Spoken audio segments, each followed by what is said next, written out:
Hi everybody, Dana Sparks, broker of Maximum One Greater Atlanta Realtors, and today's contract tip has to do with the mid-year revisions that the Georgia Association of Realtors, or GAR, has made to their contract package.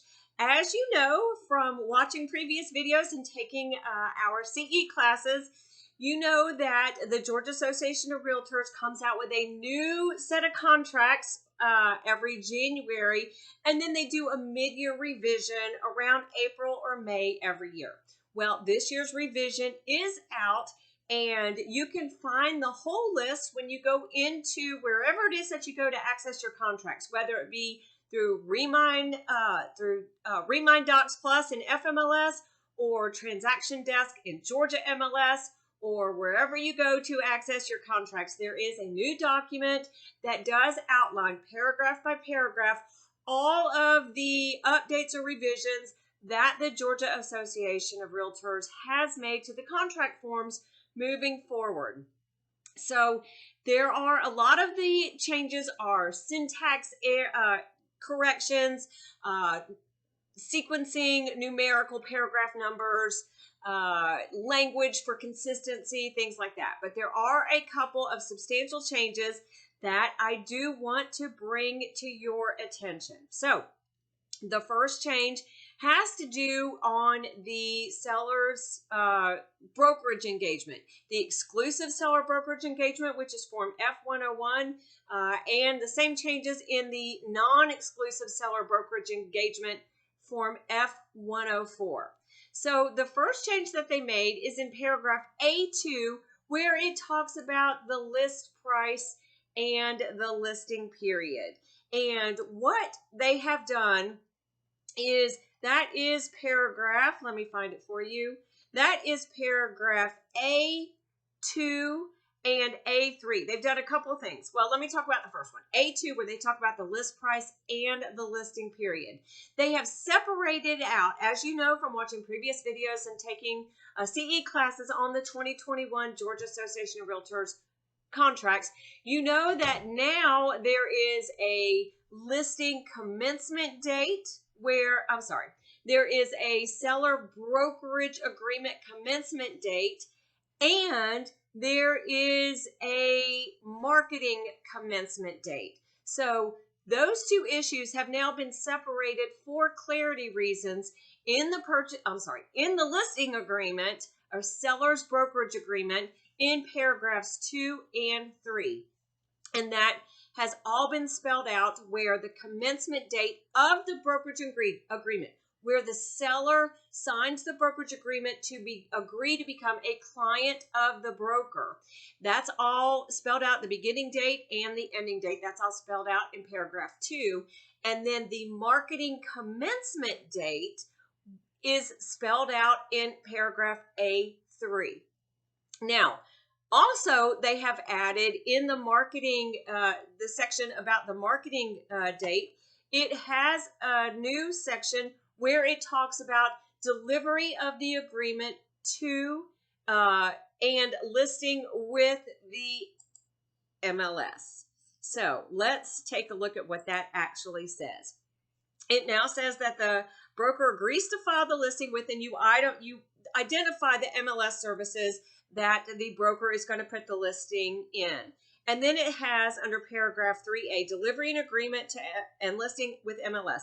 This agreement must be timely delivered to and listed with the above referenced multiple listing services in accordance with the rules of such multiple listing services. This obligation shall control over any conflicting or inconsistent language contained herein. And then it has a place to itemize the actual marketing commencement date.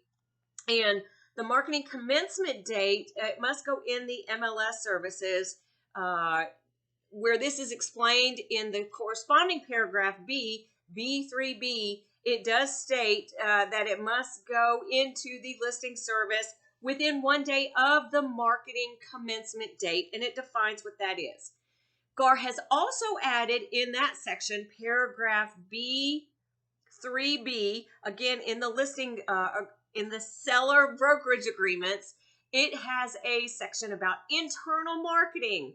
And what that now states is internal marketing that goes only to other licensees within the seller's broker's firm is not considered public-facing marketing unless it is distributed to licensees outside of the brokerage firm.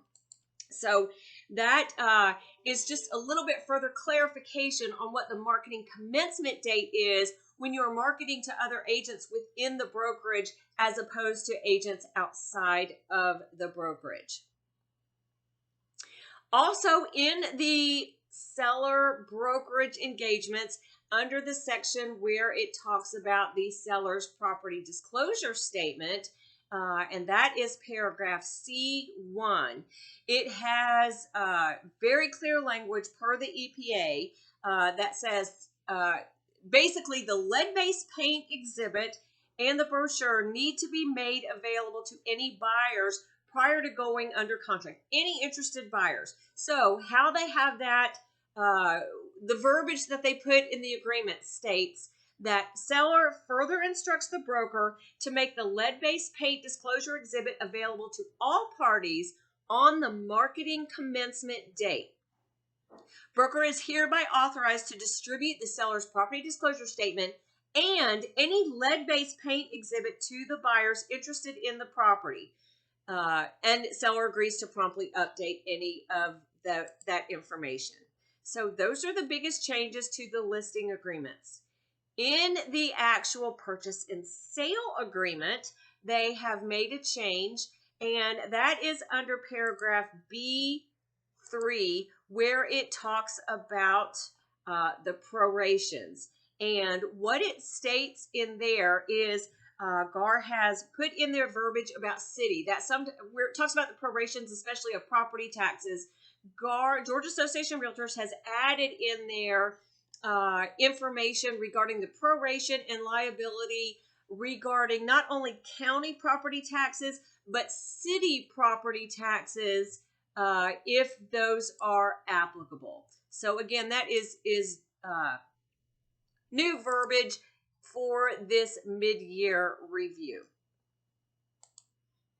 Now, in the new form that came out this year, F289, the request for confirmation of the presentation of offer or counteroffer before this mid-year revision, it just, on the signature line, it just had a place for the broker to sign. They've now added that it can be the broker signature or the affiliated licensee signature, confirming that, yes, a buyer's offer was in fact presented to the seller.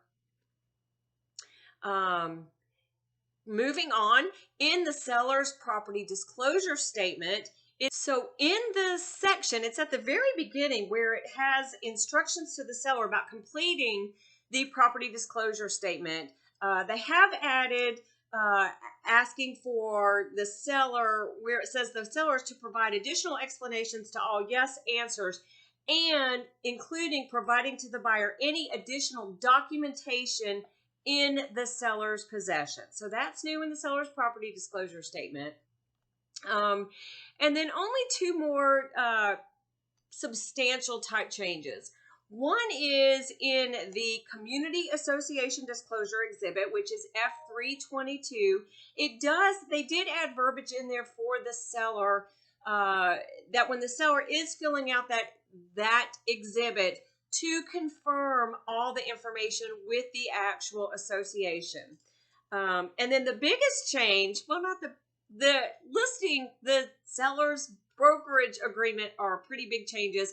And then the other biggest change is in Form F510, where it is the closing attorney acting as the holder of the earnest money exhibit.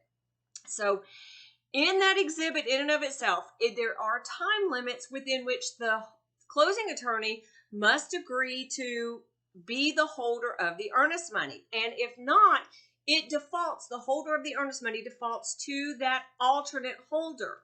The problem has been a lot of agents are leaving that paragraph blank. Paragraph 8, alternate holder blank. It clearly states prior to this change that it must be either the buyer's broker or the seller's broker. If it's blank, we have no holder of earnest money if the closing attorney does not sign the form timely or does not agree to be holder. So thank you, GAR. We really appreciate this. They have added verbiage in that form, F510, which is an exhibit, closing attorney acting as holder of earnest money exhibit. They have added language that if the closing attorney does not timely sign the form or chooses to not be the holder of the earnest money, it does default to the alternate holder. And here's what they added.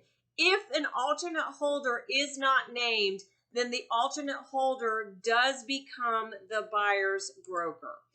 So that totally eliminates those issues that we have been having with that part of the section being blank. What do you think? Again, not a whole lot of substantial changes, but definitely for the seller's brokerage agreement, that has been clarified, as well as GAR clarifying marketing a property internally to the other agents within a broker's firm. That and the holder of the earnest money, those are the two biggest changes. So thank you, GAR. We appreciate those changes. For all the other changes, please check out that document that is specifically called 2021 GAR Forms Revisions Package Changes. And you'll see on there that it is changes from the initial release date of January 1st, 2021. This document, those changes did go into effect April 15th, 2021. Thank you guys so much for watching. Dana Sparks, broker of Maximum One Greater Atlanta Realtors, satisfying your needs with service, innovation, and education.